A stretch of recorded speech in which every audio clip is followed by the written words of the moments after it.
Olá, meus irmãos, que a graça e a paz do Senhor Jesus esteja com você. Estamos de volta mais uma vez, pela bondade de Deus, para juntos estudarmos mais uma lição da Escola Bíblica Dominical. E desta feita vamos estar estudando a revista Conectar Mais Jovens, da editora Betel, que traz por tema nesse quarto trimestre, Paulo, o apóstolo de Cristo. O comentarista da lição é o pastor Sérgio Nascimento da Costa, e a lição de hoje é a lição de número 7, o Evangelho segundo Paulo.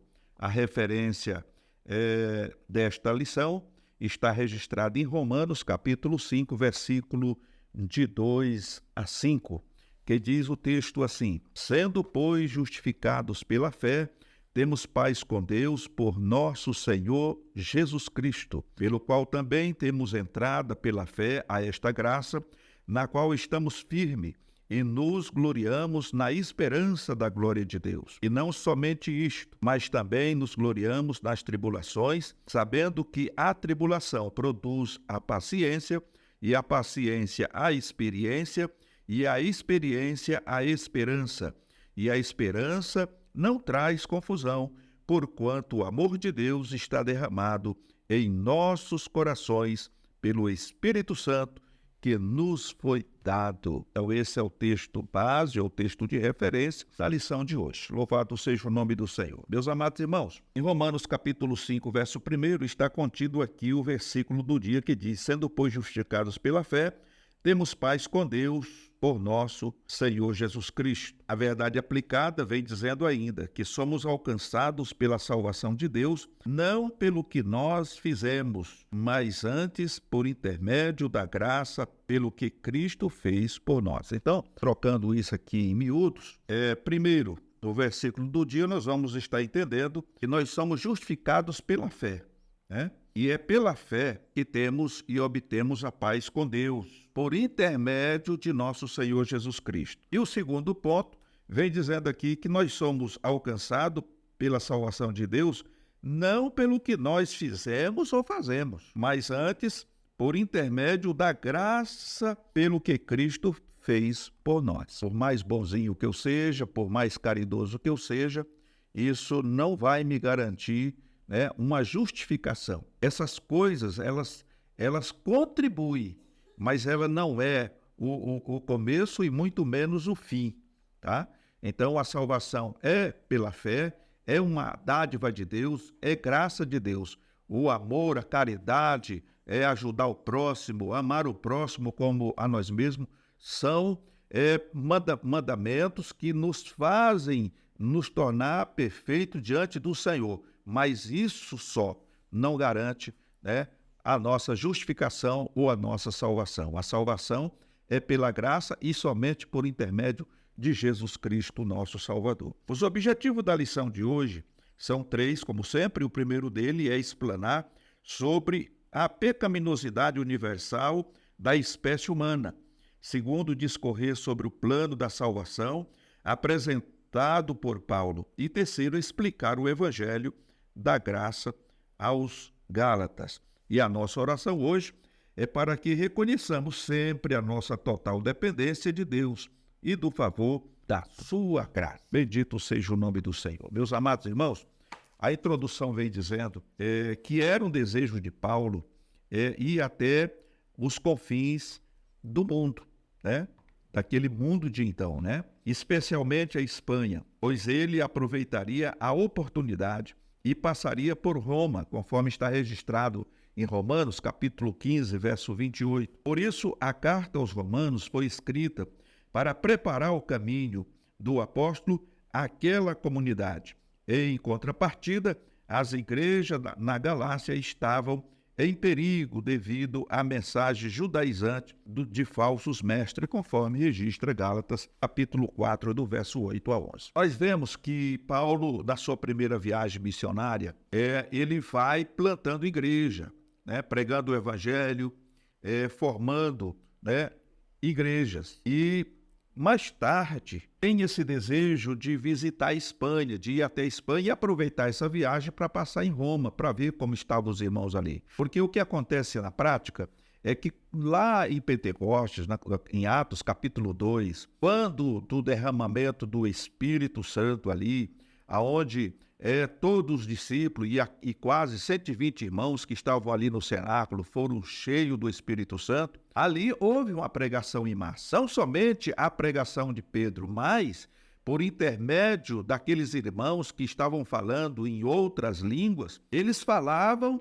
no idioma de muitas pessoas que estavam ali presentes, né? E nós temos, inclusive, testemunho registrado ali no capítulo 2, de pessoas que estavam ouvindo falar, né, das grandezas de Deus na sua própria língua, ou na língua que ele tinha nascido. Então imagine que essas pessoas depois elas voltaram para as suas terras de origem, né? E a partir daí aquelas pessoas convencidas pelo Espírito Santo do seu estado de miserabilidade, de pecado, e reconhecendo a grandeza de nosso Senhor Jesus Cristo, por intermédio do testemunho de Pedro, né, que ele faz aquela pregação ali, quase 3.000 almas se convertem ao Senhor.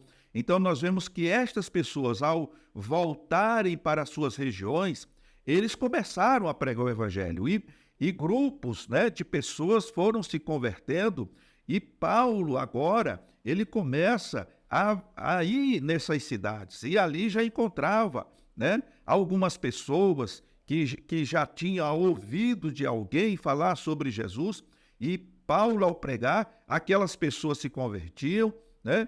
E ali começavam a igreja. Então, agora Paulo, ele resolve ir, né, para a Espanha, ou melhor, ele tem o desejo de ir à Espanha e passar em Roma para visitar aqueles irmãos que tinham iniciado ali, né, o trabalho do Senhor, né?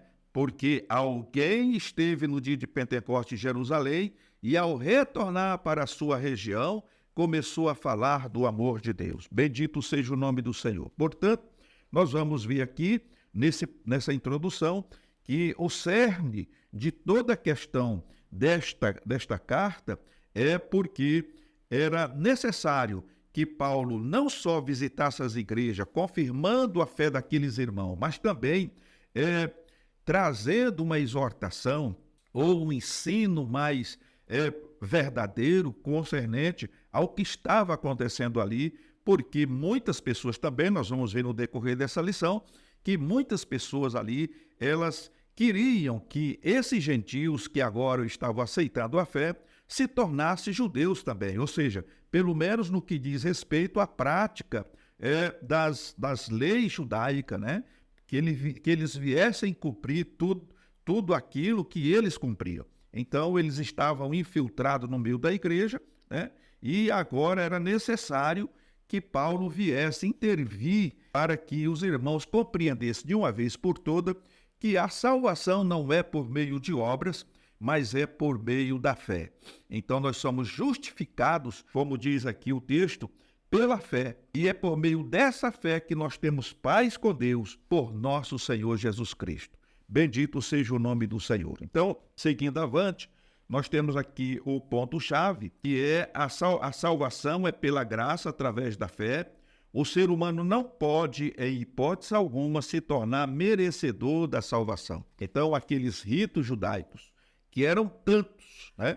A história fala mais de 600, né, ritos que eles tinham que praticar. Então, se cumprir o que o Senhor tinha determinado na lei já era difícil, né? E quando você pecava contra um daqueles ritos, você quebrava um, né, daqueles preceitos, você já pecava contra todos os outros. Agora imagine você tendo que observar tanta coisa. Então, irmão, a gente ainda tem, nos dias atuais, muita gente tentando fazer das pessoas aí, né, um escravo da lei, dos dogmas e de tantas coisas que não está registrado nas Escrituras. O Senhor nos chamou para a liberdade. Nós somos livres. O Senhor tirou de cima de nós todo o jugo, toda a canga, tudo aquilo que nos oprimia e nos deu a liberdade para servirmos ao Senhor com alegria e termos comunhão com Deus. E a nossa comunhão com Deus é através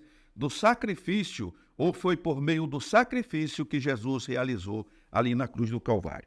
Então nós vemos aqui o tópico de número 1, que diz que a igreja que está em Roma. Veja, irmão, essa igreja era composta de judeus e de gentios. Devido ao fato do apóstolo estabelecer temas atinentes ao judaísmo, como fé e lei, conforme está em Romanos 3, 21 a 31, Abraão como pai segundo a carne, Romanos 4, 1, e sobre o destino de Israel. Então, nós vemos aqui, meus amados irmãos, que a lei foi dada ao povo de Israel, né? A promessa foi feita a Abraão, e por meio de Abraão, todas as nações da terra seriam abençoadas, né? No entanto, parece que esse povo esqueceu desse pequeno detalhe, e eles agora, primeiro, não aceitavam que gentil aceitasse a Cristo como Salvador ou fizesse parte da religião, porque era considerado como uma pessoa de terceira classe, era uma pessoa imunda, né? Já tivemos a oportunidade de estudar em outros trimestres aí acerca do que era e representava o gentil. Gentil, muitas das vezes, não era nem considerado como gente. Mas aí veio o Senhor Jesus cumprindo o que Deus determinou na lei, né? Conforme está registrado lá em João 3,16. Deus não ama apenas os judeus. Deus não ama apenas Abraão, mas Deus ama a humanidade. Deus não está falando aqui de mundo, terra, planeta, mas Deus está falando de mundo, pessoas. Está falando das pessoas. Deus amou o mundo de pessoas, esse mar de pessoas, de tal maneira que deu seu Filho único para que todo aquele que nele crê não pereça, mas tenha a vida eterna. Então, quando nós vemos aí alguma influência humana, né, sendo imposta sobre a igreja do Senhor, isso é laço do inimigo, né? Porque o Senhor nos chamou para a liberdade, para vivermos em novidade de vida. E Paulo, ele orienta que nós não podemos usar da liberdade que o Senhor nos deu para transformá-la em libertinagem. São duas coisas diferentes, ok? Pois muito bem. Então nós vemos aqui a origem da igreja romana. E aqui o comentarista diz que nós não sabemos a origem da igreja romana. Possivelmente ela nasceu no Pentecostes, como já dissemos, conforme registra Atos 2 e 10. Paulo aproveita para fazer um resumo da mensagem do Evangelho. Esta é pautada pela consciência de que todos são pecadores, por isso é necessário o arrependimento. Nada do que o homem faça pode ser usado para comprar sua salvação. Logo, a salvação é um ato único da ação de Deus em Cristo. A única coisa que o homem deve fazer é responder positivamente ao chamado de Deus, reconhecendo Jesus como o Cristo e crendo em seu coração, conforme está registrado em Romanos 10, verso 9 a 10. Então nós vemos aqui que nada que o homem faça, não adianta querer complementar alguma coisa, porque a salvação ela é única, ela foi feita uma vez, foi consumada uma vez para sempre. Então, eu não preciso acrescentar e nem tentar tirar, porque a salvação ela é única. O que eu preciso é crer que Jesus é o Filho de Deus e que ele morreu pelos meus pecados e que eu sou pecador e sou carente dessa misericórdia de Deus. Tirar ou colocar, isso não vai fazer nenhuma diferença. Primeiro, tirar não pode, porque o que Jesus fez não dá para desfazer, ninguém consegue desfazer. E acrescentar alguma coisa também não vai resolver nada. Não preciso mais, como alguns religiosos por aí, não vamos citar nomes, mas alguns religiosos, eles clamam por Jesus, chamam por Jesus e faz uma ladainha tremenda e depois eles dão uma volta e pegam lá um ídolo qualquer, como que se aquele ídolo fosse o mediador, ou um intermediário entre ele, pecador, e Jesus Cristo. Não existe isso, Está escrito que não há nenhum mediador entre Deus e o homem, a não ser Jesus Cristo. Então, ou eu vou direto a Jesus, ou eu perco o meu tempo, porque sem Jesus não dá, e sem Jesus não se vai para lugar nenhum. Bendito seja o nome do Senhor. Então, essa igreja de Roma, possivelmente, ela foi inaugurada ou começou logo após o Pentecoste. Louvado seja o nome do Senhor. O ponto 2, o tópico 1.2 fala sobre a depravação total. Diz aqui o texto que todos os seres humanos são pecadores, conforme está registrado em 1 João 1 e 8. E o vocábulo depravação, oriundo do latim, é depravatus, que significa demasiadamente perverso, corrompido. Traz a ideia de que o ser humano encontra-se fora de sua direção original. A natureza humana encontra-se em oposição a Deus devido ao pecado do primeiro Adão, conforme está registrado em 1 Coríntios, capítulo 15, 22. Essa natureza corrompida é chamada por Paulo de carne, conforme está registrado em Romanos 7, 25. O homem está debaixo do pecado, tanto em sua natureza quanto na prática. Ele não tem a condição de se auto-justificar diante de Deus, pois isso era necessário que Deus estabelecesse os meios de redenção. Então, quando nós vemos aqui a questão da depravação, a depravação é algo muito sério, né? E quando a gente pensa em depravação, a gente logo imagina uma pessoa que não tem limite para nada. Ele é capaz de fazer qualquer coisa dentro da depravação moral, física e etc, etc. Então, isso é oriundo do pecado. O pecado trouxe, né, essa condição de depravação não somente ao homem, mas a toda a humanidade. Agora, alguém pode pensar que o Senhor Deus, ele foi apanhado de surpresa. Não. Na sua presciência e na sua onisciência, Deus sabia que o homem, ele ia precisar de uma salvação completa. Por outro lado, a gente precisa entender, irmãos, que Deus não criou o homem como um robô, alguém que pode ser manipulado, mas quando Deus sopra nas narinas do homem e faz dele uma alma vivente, Deus dá para ele condições de se tornar alguém que pensa, que age, que toma decisões, que escolhe, né?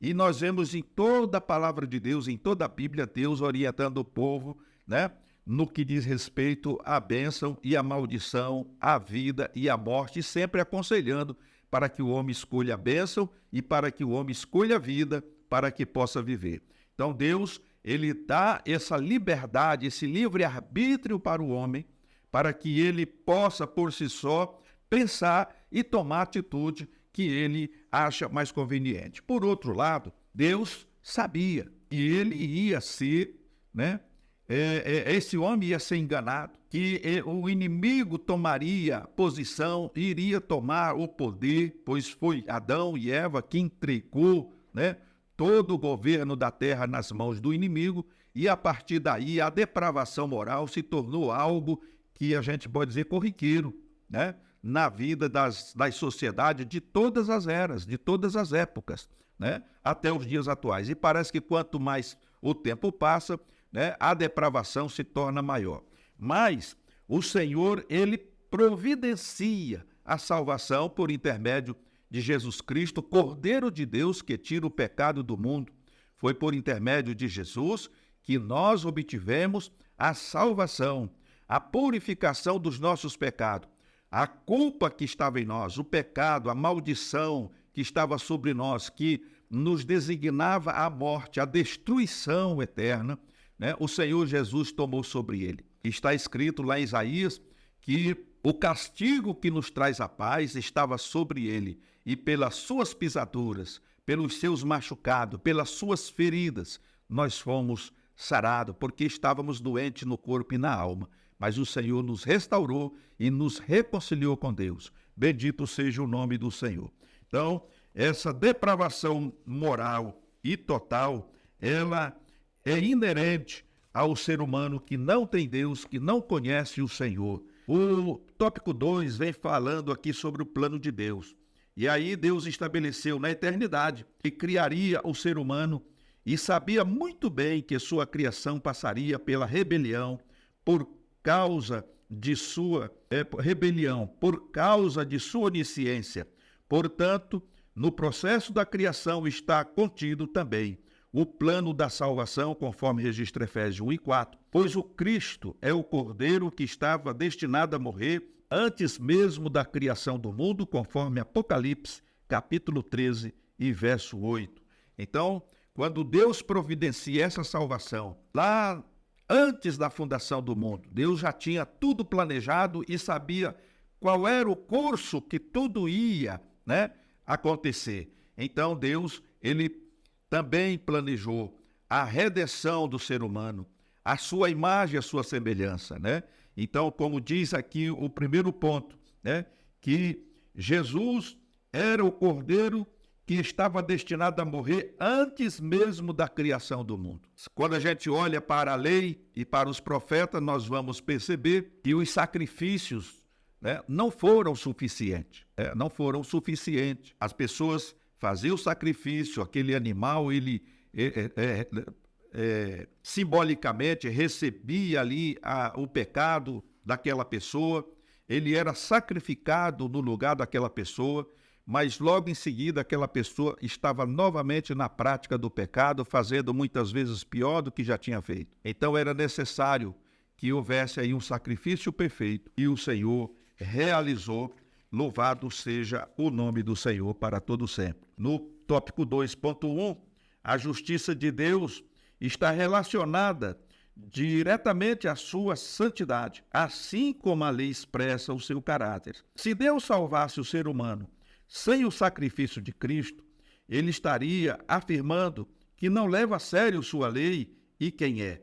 Mas Deus leva muito a sério quem ele é e preza por sua santidade. O sacrifício de Cristo cumpre, portanto, a exigência da santidade de Deus, pois a consequência do pecado é a morte, conforme registra Romanos 6:23. Quando o inocente morre no lugar de outro, este assume o seu lugar, de forma que o culpado pode se tornar inocente. É isso que Cristo fez por nós.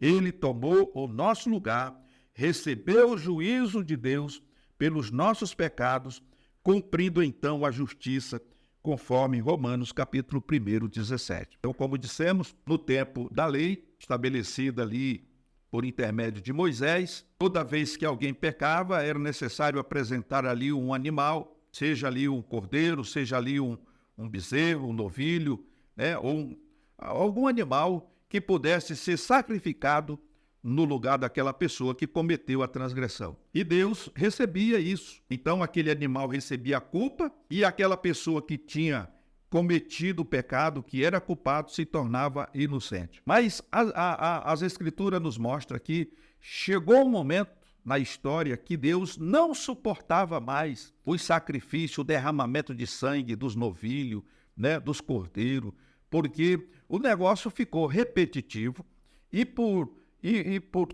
tudo isso, as pessoas não paravam de pecar. Parece que era uma coisa recorrente, estava sempre assim, virou um ciclo vicioso, e haja animal para morrer no lugar de pessoas, e aquilo foi enfadando o Senhor. E o Senhor disse: chega, eu não suporto mais isso. Então chegou o momento em que o Senhor envia o seu Filho, e ele vem cumprir esta missão, se tornou homem, habitou entre nós e assumiu de uma vez por todas o nosso lugar, fazendo um sacrifício completo e perfeito, o qual Deus aceitou, e por intermédio desse sacrifício, Jesus, ou melhor, Deus já não olha para nós de uma forma diferente, porque quando ele olha para mim, mesmo sendo um pecador, ele vê as marcas do sangue de Jesus que nos purifica de todo o pecado. Não foi à toa que João Batista, ele gritou bem alto e em bom som, dizendo: eis o Cordeiro de Deus que tira o pecado do mundo. Nós vemos aí, irmãos,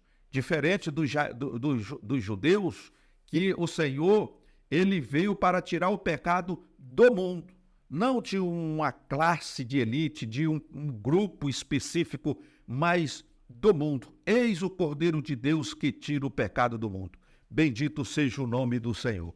Um outro ponto, os judeus e gentios no plano da salvação. Agora, Deus escolheu os judeus para que, através destes, ele manifestasse a sua lei, revelando sua santidade. A lei nunca foi um caminho de salvação, mas sim um apontamento para o que Deus realizaria, conforme registra Hebreus capítulo 10 e 1.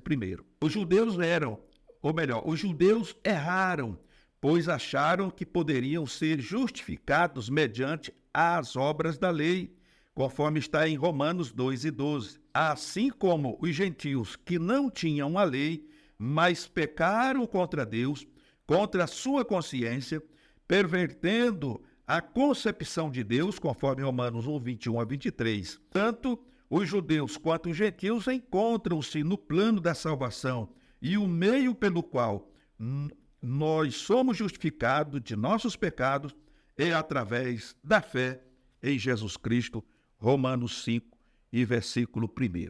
Então veja que os judeus, tanto quanto os gentios, eles são pessoas que precisam reconhecer o sacrifício de Cristo, né, para poder alcançar essa salvação.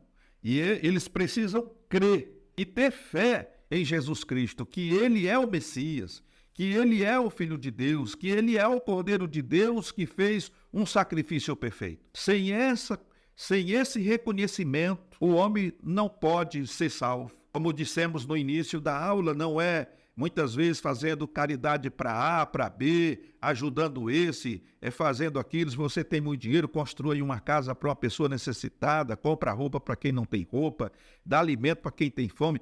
Irmãos, tudo isso é necessário ser feito, pois as Escrituras dizem que nós devemos amar ao nosso próximo como a nós mesmos. Mas isso não me garante salvação. Eu não vou ser salvo por meio de obras e nem por meio de observância de ritos, né? de preceitos, né? Eu tenho que observar a palavra de Deus, guardar os mandamentos de Deus, mas os mandamentos de Deus não são pesados, como era o caso, porque veja que nem eles, judeus, né? Os sacerdotes, aquelas pessoas, nem eles conseguiam, né, observar, né, todas as coisas que estavam registradas. Então eles criaram muitas coisas além daquilo que era necessário e acabaram, né, afastando o povo da presença de Deus, porque eles não conseguiam cumprir com os ritos da lei, né, principalmente as outras pessoas. Mas agora, depois que se converteram a Cristo, eles achavam que para ser um crente perfeito, né, era necessário continuar, né, observando, né, aqueles preceitos, aquelas coisas que eles faziam. E agora queriam impor isso sobre os gentios, sobre os irmãos que estavam, né, aceitando a Jesus como Salvador. E Paulo, ele agora tem essa incumbência de poder orientar os irmãos, de escrever uma carta orientando os irmãos que a salvação é pela fé, que a salvação é uma dádiva de Deus e que não é por força humana e nem por preceitos humanos, nem por aquilo que você acha que você é salvo ou que você vai chegar diante de Deus. No tópico 3, o Evangelho da Graça aos Gálatas.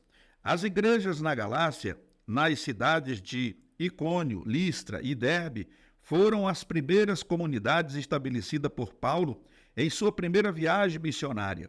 A igreja foi atacada por falsos mestres, conforme Gálatas 1:7, pregando falsas doutrinas. Então nós vemos aqui que até hoje ainda existe esse tipo de pregadores, esses falsos mestres. Vira e torna, aparece alguém que você não sabe de onde veio nem para onde vai, trazendo, né, inovações, né, coisas diferentes daquilo que a Bíblia nos orienta. Irmãos, e isso é muito sério. E o pior de tudo, tem muita gente, né, sendo levado por esses ventos de doutrinas.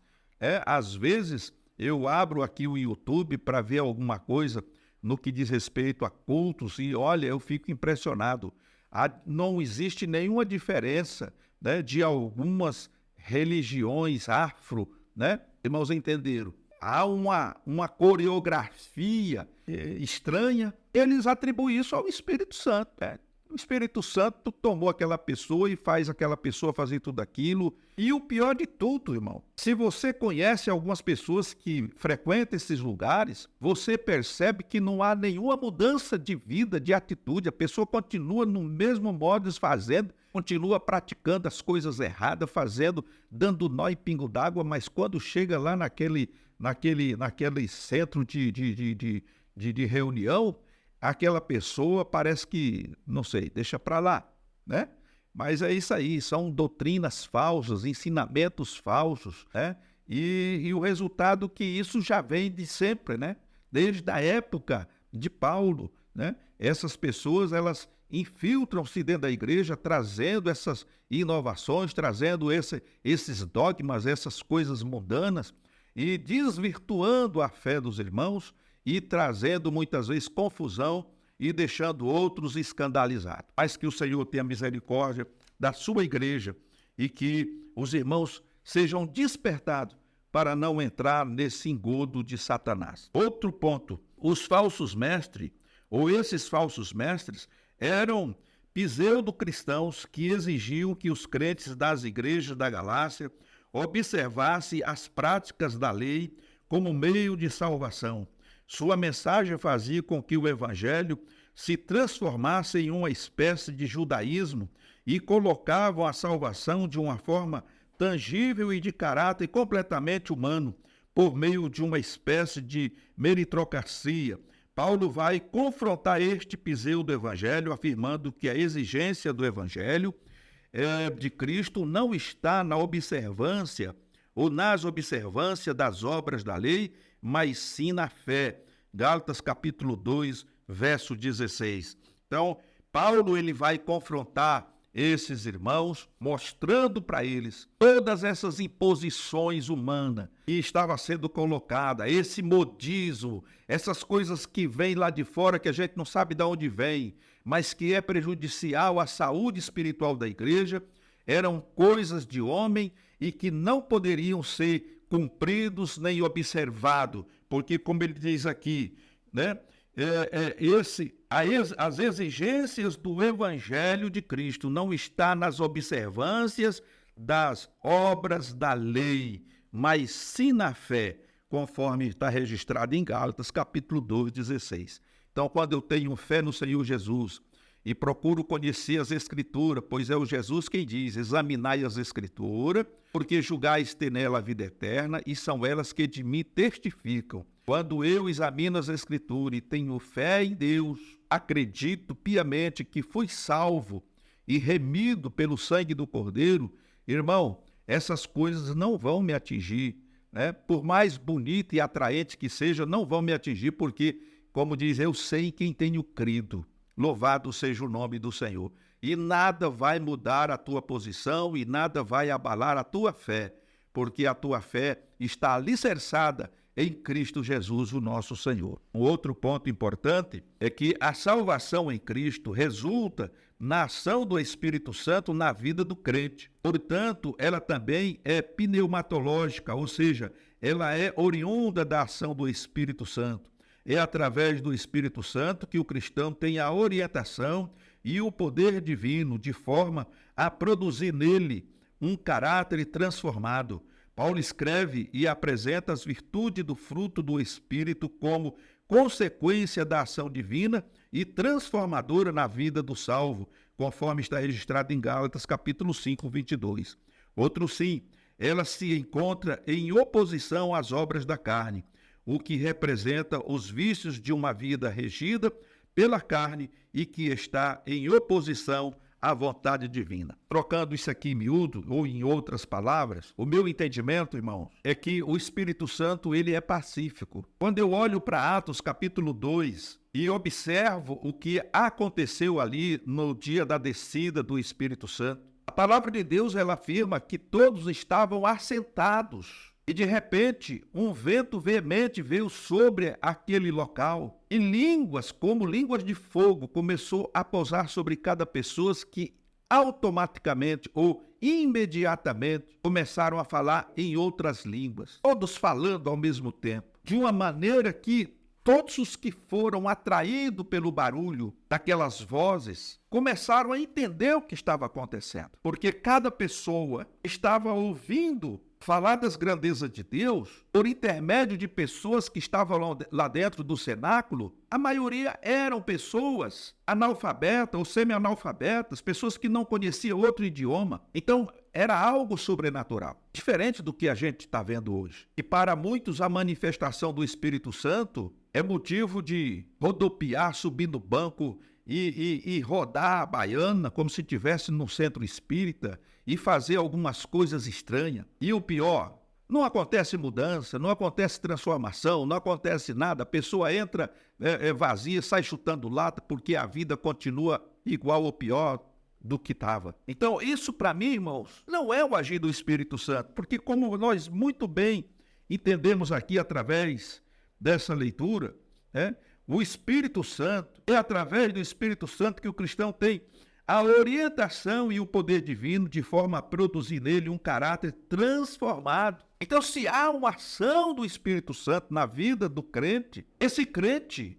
ele vai ter uma transformação de vida, de caráter, ele vai haver uma mudança. E a gente não tem visto isso. E as pessoas atribuem esses movimentos, essas coisas estranhas, ao poder do Espírito Santo. Então, é muito estranho isso. Então, o que a gente percebe é que são doutrinas de homem implantadas no meio das igrejas e as pessoas estão sendo levadas por esses velhos doutrinas e praticando muitas das vezes até uma blasfêmia. Pessoas usando o Espírito Santo, falar em línguas hoje se tornou uma coisa como normal. As pessoas enrolam a língua e falam lá qualquer coisa e diz que é o Espírito Santo que está usando ele. Ao invés do Espírito Santo usar o crente é que está hoje usando o Espírito Santo. Como estão fazendo com Jesus aí, conforme os ensinamentos doutrinários, né? Desses velhos doutrinas de algumas denominações, que se Jesus não te abençoar em alguma coisa, você tem que ficar, né, furioso com ele, você tem que se revoltar com Jesus e pegar ele pelo pescoço e enforcá-lo até que ele, né, te dê aquilo que você precisa. No passado, algumas pessoas, quando pediam alguma coisa por tal do santo São Benedito, pegava ele, um copo d'água, e enfiava ele de cabeça para baixo lá dentro daquele copo d'água e deixava ele lá de castigo até ele conceder a bênção, o casamento que aquela pessoa queria. Então isso, irmão, é crendice, isso é um sincretismo religioso terrível e nós precisamos, como cristãos, ter cuidado e nos focar na verdade, porque somente a verdade liberta. Conhecereis a verdade e a verdade vos libertará. Nós vemos aqui que Paulo teve um problema que precisou de uma intervenção, porque a igreja estava sendo minada por falsos profetas, por falsos ensinadores, trazendo novidade, impondo um monte de preceitos, de coisas que não está registrado nas Escrituras através daquilo que o Senhor já nos outorgou por intermédio do seu sacrifício. Portanto, concluindo esta lição, independente daquilo que fizermos, seremos sempre dependentes da graça e da ação do Espírito Santo. A salvação é um ato divino que foi realizado por Cristo e continua na ação do Espírito Santo em nossas vidas. Então é por meio do Espírito Santo que nós somos regenerados, ou melhor, é através da ação do Espírito Santo que nós somos convencidos do pecado, convencidos da justiça e do juízo. E é por meio do sangue de Cristo que nós somos regenerados e somos perdoados de todos os nossos pecados. A salvação é mediante a fé. É um dom gratuito de Deus. Não vem das obras, não vem de nenhuma obra, por mais bonzinho que eu e você sejamos. Não depende de nós. Não depende da nossa boa vontade, daquilo que podemos fazer por alguém. Ela vem exclusivamente da parte de Deus, porque foi Deus quem me amou e te amou. Ele nos amou primeiro, quando nós não merecíamos o seu amor. Mas louvado seja Deus, que hoje eu e você estamos aqui fazendo parte desta graça gloriosa. Fiquem todos na paz do Senhor Jesus e até uma próxima oportunidade, se Ele assim nos permitir.